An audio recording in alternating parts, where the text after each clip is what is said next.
then move on from, but hopefully with great memories and friendships to sustain you over a lifetime. And so now we're a country where the citizens of 188 countries in the world make their lives, make their livelihoods, and make friends, explain themselves, and begin to understand, interrogate the world that they are now inhabiting. And they have brought, as many of you have brought, a very rich mix of languages, religions, customs, traditions, histories, and perspectives. Every one of them now deepening the well from which we draw our experience in Ireland. And those of you who are relative strangers to Ireland, who've been here a short time, and I know that there are many who've been here a very long time, but you have come to a young republic. It's a republic whose people fought long and hard for the right to be a free society, where all citizens, no matter what they believed in or thought or felt, or whatever their perspective, where all were cherished equally. You come to a country where our sons and daughters were very often the strangers in strange lands. We have a very long experience of what it is not always to be understood in those strange lands. So you come to a people, I think, who ought to be naturally curious about those who arrive as strangers with some new story to tell us and explain to us. Some bit of the world's patrimony that we don't know to open up to us.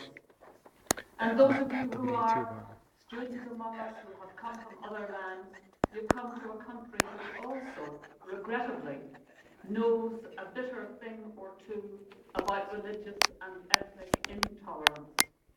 Even our most recent history, even my own experience growing up in my home city of Belfast, taught me it is possible to live right next door to people, right next door to people that you think you know well, and yet to live in profound ignorance of one another's deepest identity, deepest and most heartfelt identity. And we have learnt through the divisions between Christians on this island how absolutely vital it is that there is good, respectful, mutual awareness. And we have learnt the awful cost of failing to invest in that awareness.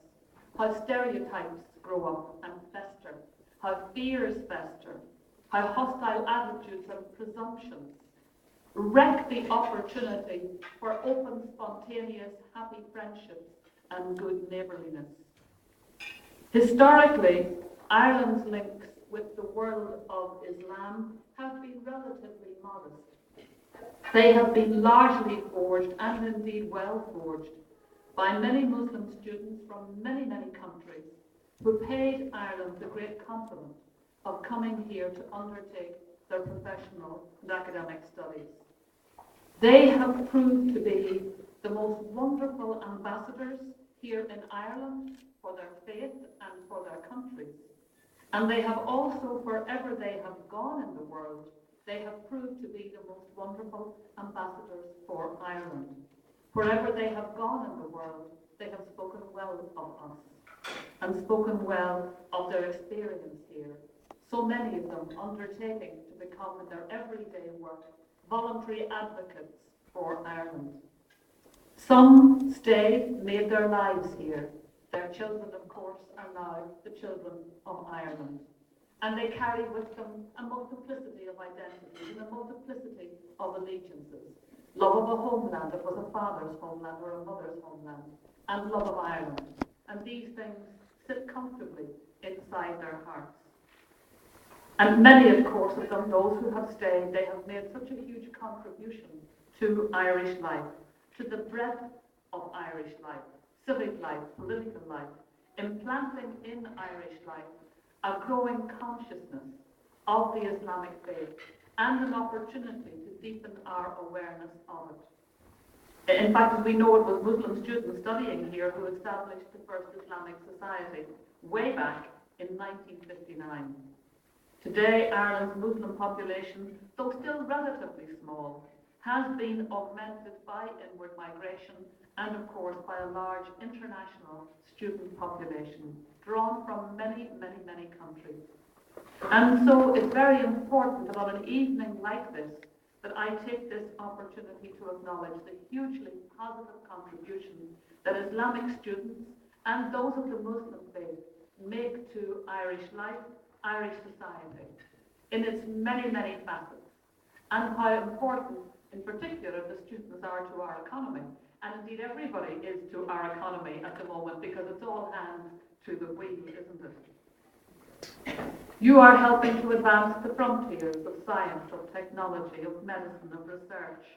And your experience of Ireland is a very important player. It's a very important component of what helps our institutes of higher education, our universities, go around the world and offer their services and try to entice people to come to Ireland.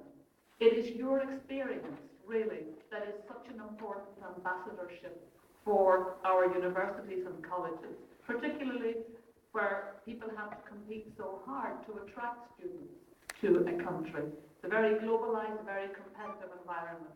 And you are the people that we rely on through your experiences.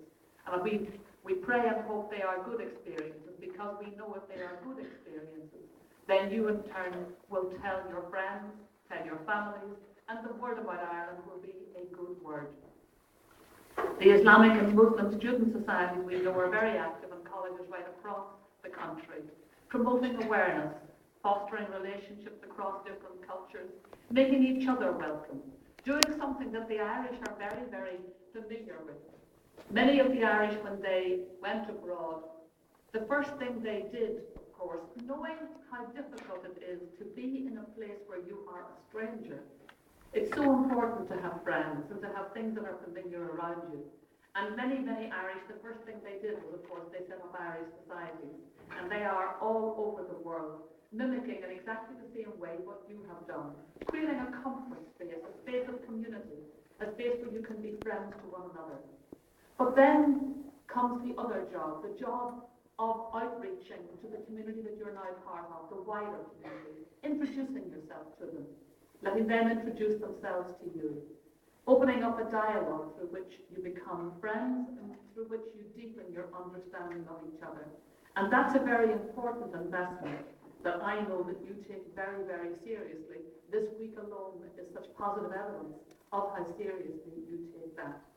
And I hope that that investment that you have made this week has been matched by a deep and real curiosity and a welcome from those who don't know very much about Islam, but would like to know more about it, and in particular would like to be your friends, your neighbours, your good neighbours and your colleagues. Because really that is essential. It's so essential to have those easy, fluent, happy relationships if we are to fully live our claim to be a place of many traditions, but one community, one society.